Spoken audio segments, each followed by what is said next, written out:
please join me in welcoming Ted Decker to the stage for a conversation on leadership and values.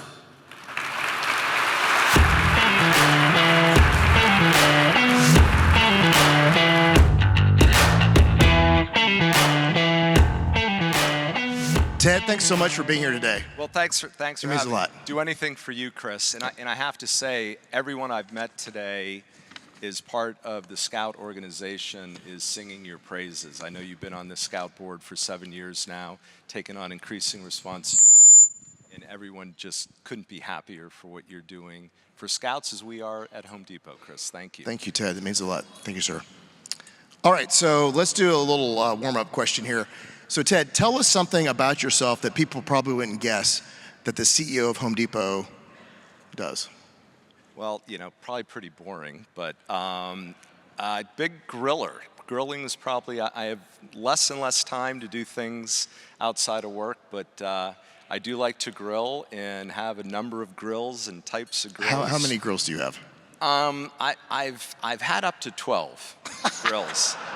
And my wife says we don't have any more room for any more grills, so we're out of space. So Ted was our chief merchant for a long time, and he still is the chief merchant. But every time a new grill would come out, he'd be like, "Oh my gosh, look at this grill!" He would just go crazy about it. He has a lot of grills, so that's really awesome. All right, here's a good question for you. The Scout Oath begins with a pledge to serve.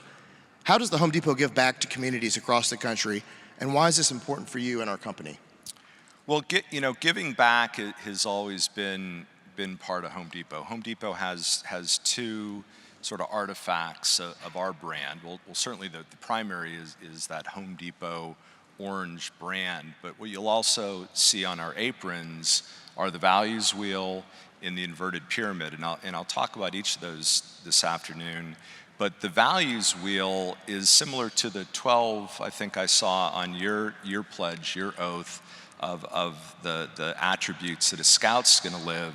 Our values wheel has 8, and they're things like taking care of our people, entrepreneurial spirit, creating shareholder value, and giving back is one of the 8. And the founders were very, very purposeful that as we built this company, we were going to build a value system in a culture, and a huge piece of that would be giving back. So from the earliest days, we have an internal foundation that we call the Homer Fund that supports our associates, and vast majority of our associates will contribute automatically to their biweekly paycheck that goes into the Homer Fund, and that supports associates in need. So if you have a sickness in the family, if you're hit by a storm, a fire, something in your house, you can apply for a grant from the Homer Fund. This has been scaled to a huge level. You know this, Chris. I mean, this is something like 250,000 associates have received grants to the tune of $200+ million. And then for the outreach, we have our Home Depot Foundation for the external environment. And Chris, you've just joined our board as well on the Home Depot Foundation. And that has had 3 principal causes. One is veterans causes, homelessness for veterans. Another is trades, training the next generation of trades, skilled trades people in the United States. And the third is disaster recovery. And we marshal most of our external giving to those 3 causes, veterans being number 1. We were with our top donors Wednesday night at the zoo in Atlanta, wonderful new function room. And what we did at that event is we played a video of Bernie Marcus. And as you all know, Bernie passed away just a month ago. And Bernie really was the architect of this value system with Arthur Blank and Ken. And when the company didn't have money really to do everything we needed to do internally, they immediately started to give. And I think in Atlanta, their first meaningful work was with the Shepherd Center. And it went on from there, and you can't drive around Atlanta without seeing the new Arthur Blank Hospital, the Marcus wing at Grady, the new Piedmont Hospital, the aquarium. I mean, it just goes on and on. What they've done as founders, what Ken Langone has done with NYU Medical up in New York, been renamed NYU Langone. So you had founders who were visible, who were giving, who set up programs like the Homer Fund internally where you could give.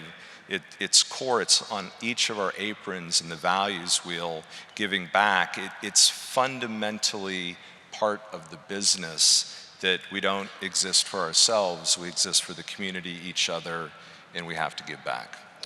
That's great, Ted. And I'm a Home Depot associate for 34 years now and started as an hourly employee when I was going to college here in Atlanta.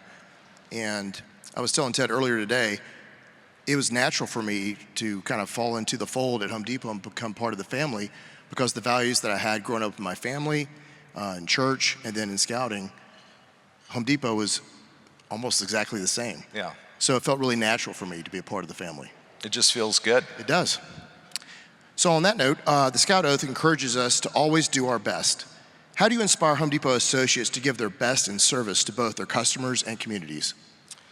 Well, I think I'll talk a little bit about our other artifact, which is the inverted pyramid that we all wear on our aprons. And this is really the symbol that we use to promote, encourage, and rally all of us to do our best, and that's to take care of the customer. And the inverted pyramid is just that. When you think of a pyramid of a leadership structure, you think of a pyramid. And whether it's the military or any large organization, you have frontline troops or associates at the bottom, and the pyramid shrinks as you go up through middle management, in senior management, and executive management. And what the founders did is they literally inverted that pyramid. So the pyramid stands on the point, which is the senior leadership. And it's very clear that the top of the pyramid, the broadest, what was a base of a normal pyramid is the top of our pyramid, and that's the customer. And underneath the customer is the frontline associate. And then in the SSC, which is what we call our, not a headquarters, not a head office, it's the store support center, we all exist to support the associates so that they can support the customers. And if you have a leadership model in a values-based system, as we talked about with the values wheel, 100% focus on encouraging people every day to be selfless and do their best to either take care of the customer or take care of the people closest to the customer so that they can take care of the customer. That's the environment that we work in every day, and not to be satisfied and be better and better every day to make customer number one. And that's something we've seen from day one that I've been there, that hasn't wavered. Be prepared is a core part of the Scout Oath. How does the Home Depot stay resilient and adaptable in a fast-changing retail environment? And how do you instill this quality within the team? Well, like so many businesses, retail, maybe more than some, you could argue it's can be a brutal business. It's a 363-day a year. Most stores have activity going on 24 hours a day. It is constant motion, perpetual motion to operate a retail environment. And you're dealing with the customer, and obviously the customer has expectations. Those expectations continue to change with technology, with what other businesses are bringing to the marketplace, changing mindsets. Their expectations get higher and higher. The service expectations get higher and higher, and we have to adapt to that. If we do not adapt to the changing customer environment, I often reference Chick-fil-A as, we wouldn't think Chick-fil-A is a competitor of Home Depot. They're not a competitor of Home Depot in the sense of share of wallet. They are a competitor in the sense of what does it take to have a great brand. In Chick-fil-A sets the standard of customer service. And if a customer is going to have an incredibly positive engagement with Chick-fil-A for lunch, and then the next stop is a Home Depot, that expectation has been elevated by that incredible service that Chick-fil-A gives. So if we might be beating what we think of as our retail competitors, but we have to be aware that our customers' expectations are influenced by all their various engagements that they're experiencing out in their daily lives. And if we don't adapt, retail is littered with failed retail concepts. And it's not that the concept was wrong. The fact that you established a business, at one point you were providing value and you build a business.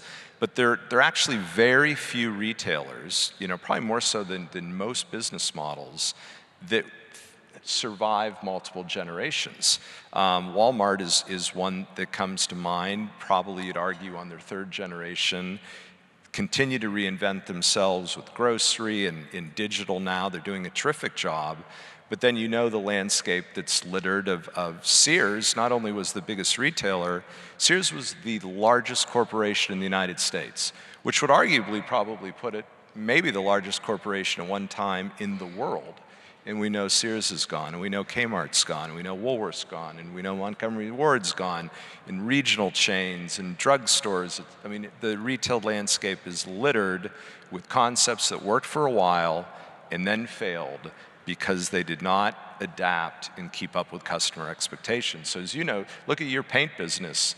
Your paint business as a DIY business was probably 80% consumer, 20% pro, and over time, more people have their painting done for them, yes. And your business is probably now 50+% pro. You had to completely adapt and change your business model. Yes, sir. It's almost 65% now pro in the whole industry. And back in 1980, it was 20% DIY. So and if you just said, hey, I'm a paint counter for the consumer, that business would have failed. Correct. You adapted. You have to adapt. That's right. All right. Preparing young people for fulfilling careers is key to workforce development. The Home Depot Foundation recently gave a $100,000 grant to help build a new skills trade workshop at Woodruff Scout Camp in Blairsville. In addition to supporting organizations like the Scouts, how does the Home Depot support the development of trade skills, and what role do you see the company playing in cultivating the next generation of skilled workers?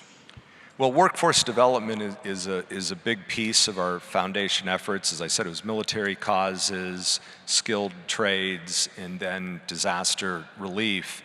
And the reason we're so focused on it, clearly it's impactful for our industry to have skilled tradespeople and home builders.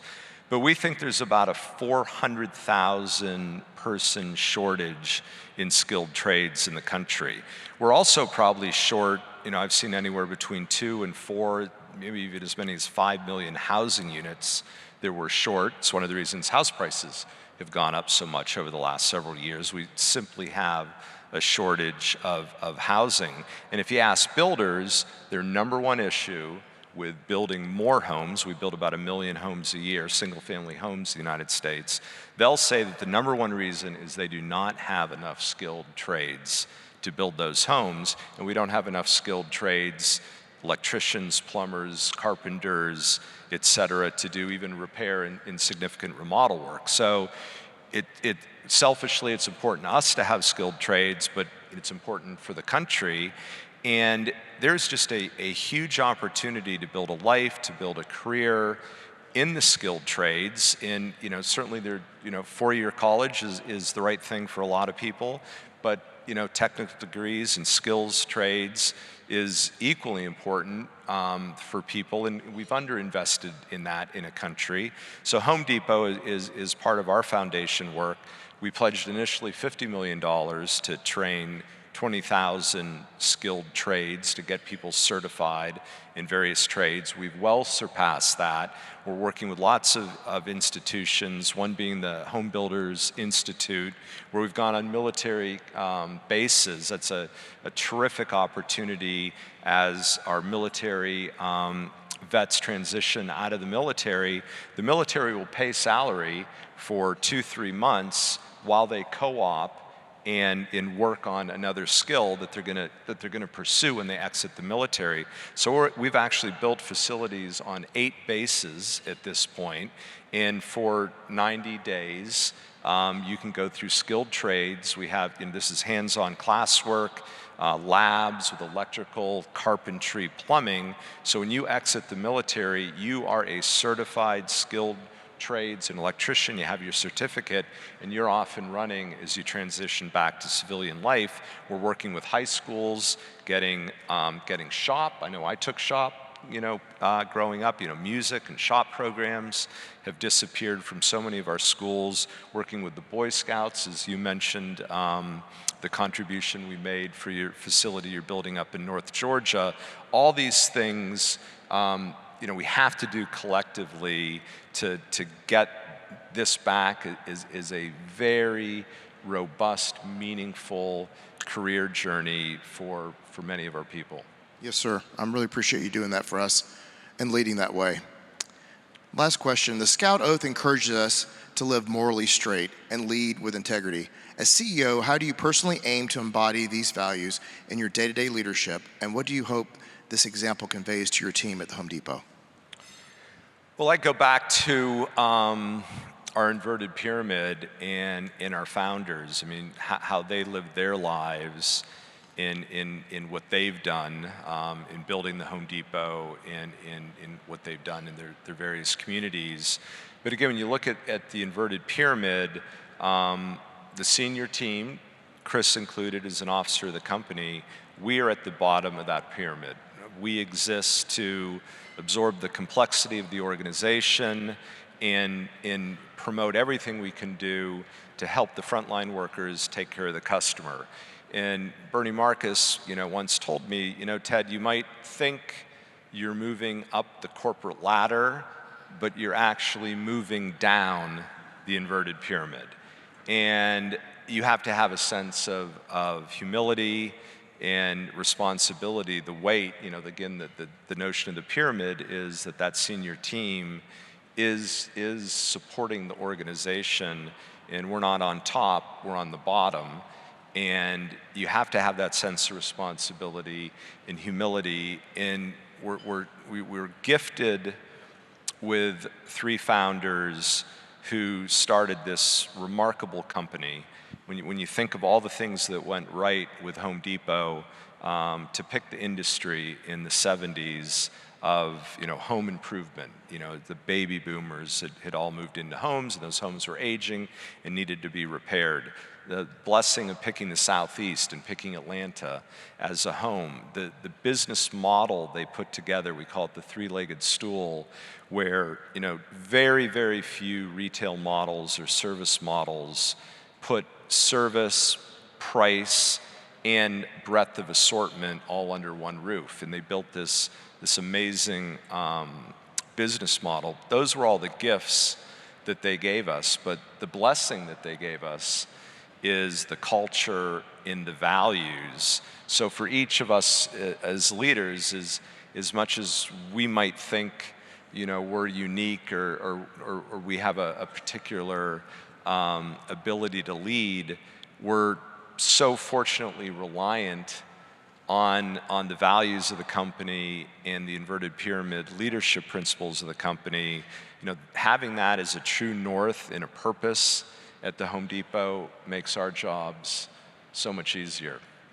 Thank you, Ted. And I'll tell you that you lead with great conviction and you do live the values. I think Bernie and Arthur set the stage, and we've had some tremendous leaders over the years, and you're doing a great job for us. Thank you so much for being here today and sharing everything with us. Thank you, Ted. Thank you all very much.